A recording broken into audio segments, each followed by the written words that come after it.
जय हिंद साथियों। स्वागत है आप सभी का आपके अपने परिवार कादरी स्टडी पॉइंट पर। एवरेज की आज तीसरी क्लास लेकर के आपके लिए हाजिर हूँ, उसी तूफानी अंदाज में पेन फ्री सॉल्यूशन के साथ। ठीक है, पेन फ्री सॉल्यूशन के साथ। देखिए, अगर वीडियो आपको अच्छा लगे, पसंद आए, तो वीडियो को लाइक शेयर कर दें और चैनल को सब्सक्राइब जरूर कर लें। ठीक है, क्योंकि आपको मैथ सिखाने की जिम्मेदारी हमने ले ली है।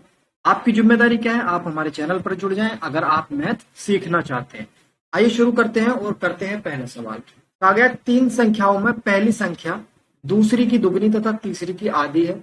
यदि उन तीनों संख्याओं का औसत 56 है तो क्रमागत संख्याओं में निम्नलिखित कौन सी है? इस क्वेश्चन में आपको कुछ भी लिखने की जरूरत नहीं है मेरे हिसाब से तो। ठीक है, लेकिन आइए पहले डिटेल मेथड पे बात करेंगे कि डिटेल में आप इसे कैसे बनाएंगे। उसके बाद हम पेन फ्री सॉल्यूशन पर बात करेंगे। मात्र 2 सेकंड में आप इसका आंसर बता पाओगे। लेकिन आओ पहले डिटेल पर बात करते हैं। तीन संख्याएं हैं, पहली, दूसरी और तीसरी। पहली संख्या जो है दूसरी संख्या की क्या है? दोगुनी है। देखिए, एक का दुगना 2, और तीसरी संख्या की वो क्या है? आधी है। तो तीसरी संख्या की क्या हो गई? आधी हो गई। लेकिन ये जो तीन संख्याएं हैं इनका औसत 56 है। लेकिन अगर मैं तीन संख्याओं का योग निकालना चाहूं, तीन का योग, तो कैसे निकालूंगा? औसत 56 था, 56 में 3 की गुणा कर दूंगा। 5 तिया 15, 6 तिया 18, यानी कि 168। तीनों संख्याओं का योग जो है वो 168। लेकिन जो मैंने संख्याएं मानी है, अगर मैं उनका योग देखूं तो 7 आ जाता है। योग कितना आ जाता है? 7। लेकिन सवाल के हिसाब से जो योग है वो कितना है? 168 योग है। ठीक है, अगर मैं ये देखूं, अगर इस 7, तो मेरे हिसाब से 7 है और सवाल के हिसाब से 168 है, यानी कि 7 की वैल्यू 168। 7 दूनी 14, 7 चौक 28। एक की वैल्यू कितनी? 24। अब अगर मैं पहली संख्या निकालना चाहूं तो पहली संख्या कितनी है? 2 है। तो 2 की वैल्यू कितनी हो जाएगी? 48, यानी कि 48। और पहली संख्या, दूसरी संख्या कितनी हो गई? 24 हो गई। अगर मैं तीसरी संख्या निकालना चाहूं तो 4 चौक 16, 4 दूनी 8, यानी कि 96। कुल मिला के आपके पास जो संख्याएं आ गई वो आ गई 48, 24 और 96। 48, 24 और 96। ऑप्शन नंबर डी आपका आंसर हो गया। लेकिन सर ये बताइए, आप जो पेन फ्री चिल्लाते रहते हैं क्लास में, पेन फ्री से कैसे बनाएंगे? अगर आपको इसे पेन फ्री बनाना है तो इसे हटा दो थोड़ी देर के लिए। ठीक है, अब मेरी बात सुन लो, मैं जो कहना चाह रहा हूं। ठीक, कहा गया तीन संख्याओं में पहली संख्या दूसरी संख्या की क्या है? तीन संख्याओं में, तीन संख्याएं लिख रहा हूं दोबारा से तुम्हें समझाने के लिए। ये दोगुनी है और ये 4 है। ठीक है, अब उसने कहा कि पहली संख्या की दुगनी है, दूसरी संख्या की दुगनी है। तो देखो, 24 धुनी कितना होता है? 48। लेकिन ये कितना है? 96। तो ये दुगना तो है नहीं। अब 48 धुनी 96, यहां पर तो दुगना है, तो ये आंसर हो सकता है पहली वाली टर्म्स के हिसाब से। क्या 96 धुनी 48 होता है? आप कहोगे नहीं, तो सी भी कट गया। अब 24 धुनी 48, ये भी आंसर हो सकता है।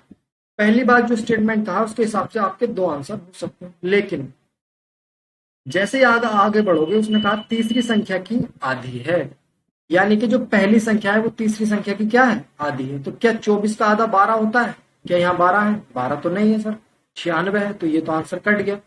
अब देखो, 96 का आधा कितना होता है? 48, यानी कि हमारा ऑप्शन नंबर डी वेरीफाई हो रहा। बोलो, पेन फ्री सॉल्यूशन हुआ क्या नहीं हुआ? मैंने ये सब एक जोड़ो, दो जोड़ो, गुणा करो, भाग करो, ये सब तो नहीं करा। मैंने सिर्फ हिसाब लगाया है और पेन फ्री सॉल्यूशन आपका 2 से 5 सेकंड में, 5 से 7 सेकंड में हो जाना है। ठीक है, तो ये था आपका पेन फ्री सॉल्यूशन, ये था आपका डिटेल मेथड सॉल्यूशन। जो आपको अच्छे से समझ में आ गया हो आप उसे करो, लेकिन पेन फ्री सॉल्यूशन आप जरूर करो। ठीक है, आओ देखो दूसरा सवाल। देखो, कहा गया पी और क्यू की औसत मासिक आय। देखिए, पी और क्यू की औसत मासिक आय बोला है उसने, मासिक आय नहीं, औसत मासिक आय कितनी है? 5050। वहीं उसने कहा क्यू और आर की औसत मासिक आय कितनी है? 6250। नीचे क्यों लिख रहा हूं मैं? 2, क्योंकि औसत बोल रहा है वो। ठीक है, उसने कहा और पी और आर की औसत मासिक आय 5200 रुपए। देखो, पी और आर की औसत मासिक आय कितनी है? 5200 रुपए। तो पी की मासिक आय बतानी, पी की मासिक क्या बतानी है? आय बतानी। ठीक है, अगर मुझे पी की मासिक आय बतानी है तो यहां से मैं देखो पी और क्यू की आय निकाल लूंगा। पी और क्यू की आय कितनी आ जाएगी? 10,100 और क्यू और आर की आय भी निकाल लूंगा, कितनी आ जाएगी बोलो 6250 है। 200 गुणा कर दूंगा, 0 0 5 1200 12,500, ठीक है। अब पी और आर की आय भी निकाल लूंगा, 200 गुणा करके कितना हो जाएगा ये 0 0 4 10,400। ये तीन कंडीशन मेरे पास आ गई। उसने पूछा पी की मासिक आय बता दो कितनी है, पी की मासिक आय। चलो पी की मासिक आय बता देते हैं कितनी है, ठीक है। पी की मासिक आय कैसे पता चलेगी बताओ, किसको किस में से घटाएं कि पी बच जाए।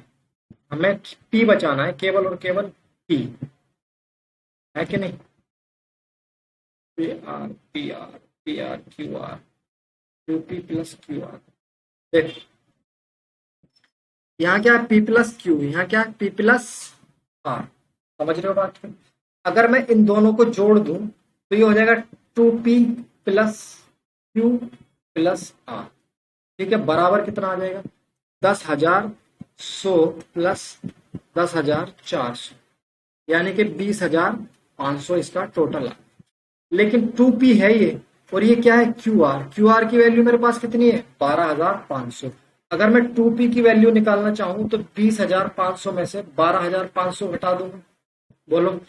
और 2p की वैल्यू आपके पास कितनी आ जाएगी 8,000 आ जाएगी, 8,000, बोलो 8,000। समझ में आया कैसे आया, घटा दिया मैंने। लेकिन मुझे चाहिए केवल और केवल p की वैल्यू, तो 2 से इसे गुणा कर दूंगा, कितनी आ जाएगी 4,000 आ जाएगी। फाइनल कितनी 4। आपका आंसर कौन सा 4,000 हो गया, बोलो। बात समझ में आई, ठीक है। थोड़ा सा कैलकुलेटिव सवाल है ये, थोड़ी सी कैलकुलेशन आपको इसमें करनी पड़ेगी और थोड़ा सा दिमाग भी लगाना पड़ेगा, लेकिन आंसर आपका क्या आ गया 4,000 आ गया, ठीक है। चलिए आगे बढ़ते हैं, नेक्स्ट क्वेश्चन की तरफ देखते हैं क्या है। नेक्स्ट क्वेश्चन आपसे कहा गया है 7 संख्याओं का औसत 8 है, यानी कि 7 का औसत, मैं लिख रहा हूं सही से ताकि आपको अच्छे से समझ में आ जाए। 7 संख्याओं का औसत कितना है 8 है। यदि उनमें एक संख्या और जोड़ दी जाती है तो नया औसत 9 हो जाता है।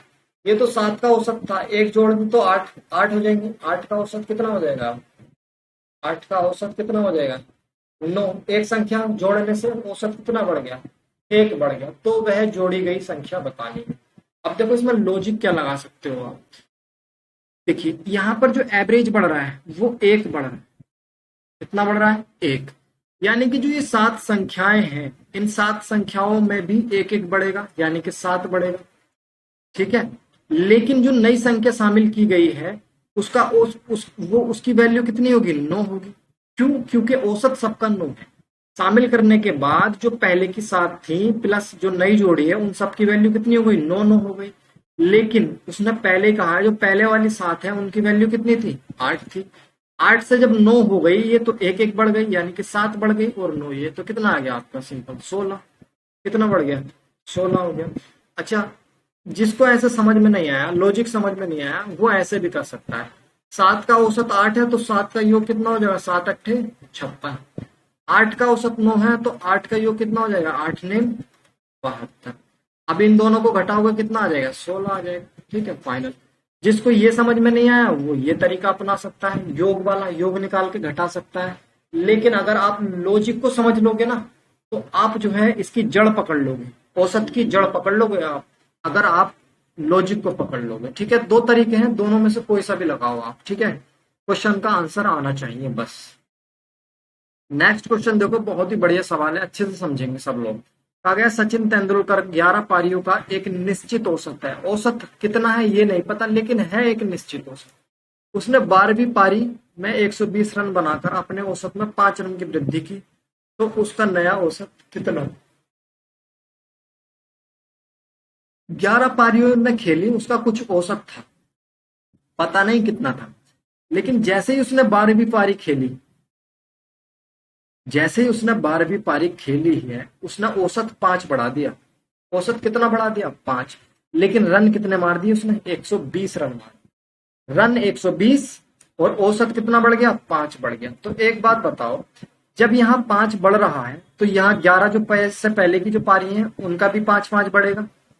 नहीं समझ रहे, ये जो 11 पारी है इनका औसत भी कितना बढ़ेगा 5-5, यानी कि 55 औसत उसका ये 11 पारी जो है ये ले लेंगे। कितना? 120 टोटल रन मारे हैं 12वीं पारी में, एक और 55 रन पिछली पारियों पे चले गए, तो कितना बचा है? 65 बचा ना, 65। ठीक है, तो उसने पूछा है तो उसका नया औसत क्या हो जाएगा? नया औसत क्या हो गया उसका? 65 हो गया। 65। सर ये समझ में नहीं आया, 65 औसत कैसे हो गया, है ना? इतनी सी तो बात है, समझो। देखो, जब औसत 5 बढ़ा, औसत 5 बढ़ा, तो 11 पारियों का औसत 5, यानी कि हर पारी में 5-5 रन बढ़ेंगे, यानी कि 55 रन बढ़ जाएंगे। ये 55 रन आए कहां से? इस 120 में से तो एडजस्ट हुए हैं इधर। अब 120 में से 55 रन तो 11 पारियों पे चले गए, तो बचे कितने? 65। तो 12वीं पारी के रन कितने बचे? खाली 65 12वीं पारी के पास। तो 12वीं पारी के पास जो रन है वही तो नया औसत होगा। वही क्या होगा? नया औसत होगा। बात खत्म, इतनी सी बात है, और कुछ है ही नहीं। थोड़ा सा लॉजिक लगाना, थोड़ा सा दिमाग लगाना है, बात खत्म, सवाल आसानी से सोल्व हो जाएगा आपका। ठीक है, चलिए, अच्छा सवाल था, उम्मीद है समझ में आ गया होगा। क्वेश्चन नंबर 5 और देख लो, इस क्लास का लास्ट सवाल रहेगा ही। इसके बाद ये क्लास समाप्त हो जाएगी, बाकी हम नेक्स्ट क्लास में बात करेंगे। ठीक है, देखिए, 30 बालकों के एक समूह की औसत आयु 12 वर्ष। 30 बालक हैं जिसमें औसत आयु 12 वर्ष। जब उनमें 2 नए बालक आ जाते हैं तो औसत आयु 1/4 बढ़ जाती है। 2 नए बालकों की औसत आयु बताओ।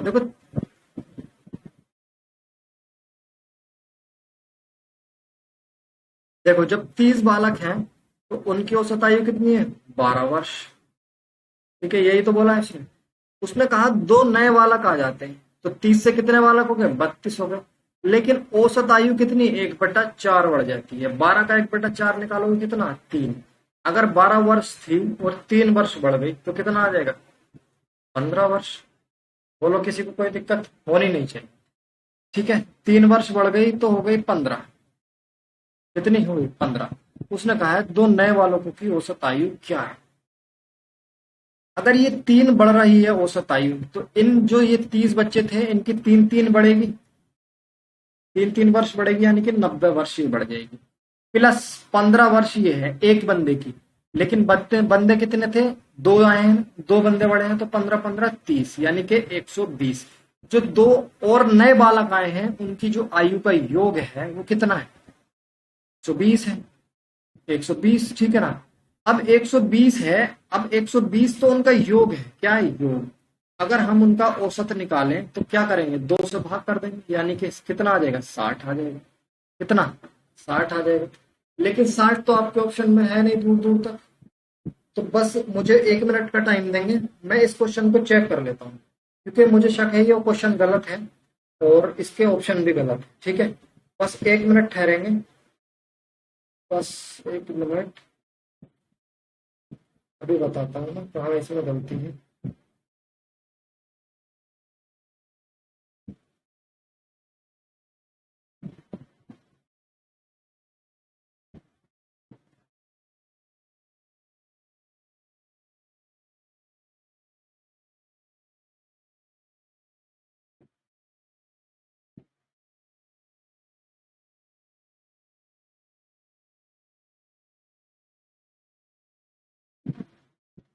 चलिए, मैं आपको बताता हूँ इसमें क्या है। इसमें क्या है? 1/4 वर्ष बढ़ जाती है। देखो, हमारी थोड़ी मिस्टेक है, क्वेश्चन बिल्कुल सही है, आंसर हमारा गलत आया है। ठीक है, अभी कैसे आया है वो मैं समझाता हूँ। इस सबको मैं रफ कर रहा हूँ। ठीक है, हो जाती है मिस्टेक, क्वेश्चन पढ़ने में हमसे थोड़ा सा मिस्टेक हो गया है, कोई मसला नहीं है। ठीक है, देखो, 1/4 वर्ष बढ़ जाती है आयु। अगर 12 वर्ष औसत था तो 1/4 वर्ष बढ़ा है, 1/4 नहीं बढ़ा है, 1/4 वर्ष बढ़ा।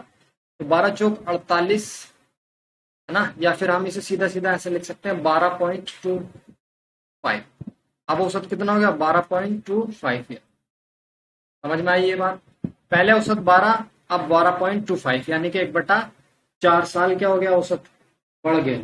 ठीक है, अब मेरी बात समझो, यहाँ पर कितना औसत बढ़ा है? 0.25 बढ़ा।